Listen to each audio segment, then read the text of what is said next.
This film is intended for eye surgeons for training and education purposes. Viewer discretion is strongly recommended. Hi, I'm Dr. Deepak Megur, and today I'll be demonstrating a transconjunctival temporal manual small incision cataract surgery. Temporal M6 has got distinct advantages in the fact that the amount of surgical induced astigmatism is very minimal, and if performed well, the results would be comparable to a 2.8 millimeter phaco incision. And the advantage of doing a transconjunctival M6 is that cosmetically it is much better, simply because the conjunctival healing will be very seamless, especially since it's in the exposed region. The cosmetic appearance does make an impact to the patient. So I'll be sharing few tricks here. The most important secret here would be to have a good stabilization. So trick is to have a good pair of forceps, a Lim's forceps or an Hoskins tooth forceps. Fixate it at the limbus. So initially I've fixated at 6 o'clock and then turn the globe away from me, and a frown shaped 6.5 to 7 millimeter incision is created about 1.5 millimeter from the limbus. Again, before I start doing the tunnel, I'm fixating the globe very close to the limbus. It's important to understand that the conjunctival antetenons adhesion is maximum near the limbus. So it's always worthwhile to stabilize the globe with the forceps very much near the limbus rather than holding it away from the limbus. This gives us a better grip. Now once the globe is stabilized, I'm going to use a crescent blade to perform the tunnel. Because the underlying scleral groove is hidden by the overlying conjunctiva, I would spare a second or two to just identify whether I'm in the right groove and then start my tunneling.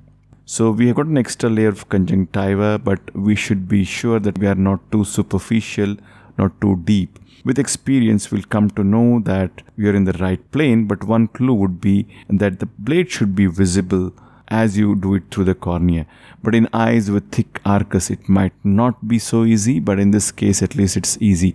So the amount of visibility of the blade through the limbus and through the cornea should guide us regarding the appropriate depth of the blade as we're doing. So the tunnel is extended first to the left side and then to the right side, and now we have got an appropriately fashioned sclerocorneal tunnel. The blood tinge at the end of the corneal tunnel indicates the inner lip of the tunnel, which has to be perforated later.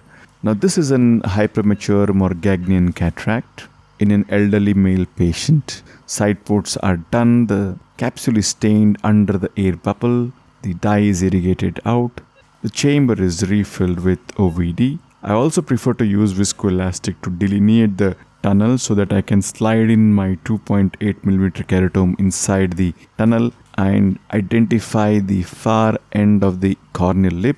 And now I'm going to perforate the Descemet's membrane to enter into the eye. The inner lip should mimic a smile, that is, it has to maintain about 1.5 millimeter distance from the limbus all throughout, and at the far end it can be a little bit nearer to the limbus. This ensures that we have got a self-sealing valve which is functioning. So time to perform the capsulorhexis. The capsule is punctured, the flap is raised, and an appropriately sized rhexis is done.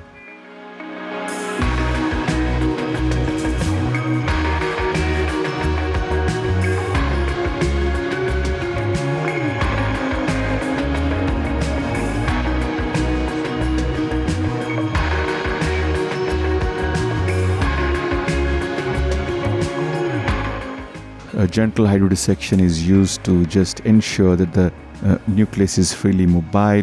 The chamber is filled with OVD, and using two Sinskey hooks, the nucleus is gently maneuvered out of the bag into the antechamber.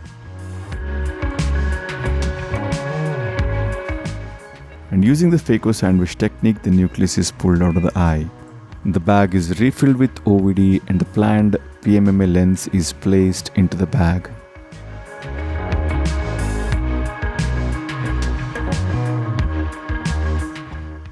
OVD both in front and behind the lens is irrigated out. Time to close. The two side port incisions are hydrated.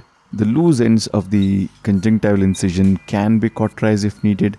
In this case, I'm just doing it Sometimes it may not be required as well. So that the case is done.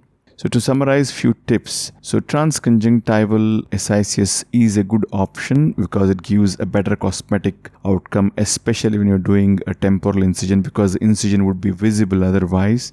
The key here is to have a good fixation of the globe, because we're not going to use any superior rectus suture here. And the second issue would be to visualize the groove which is hidden under the conjunctival flap.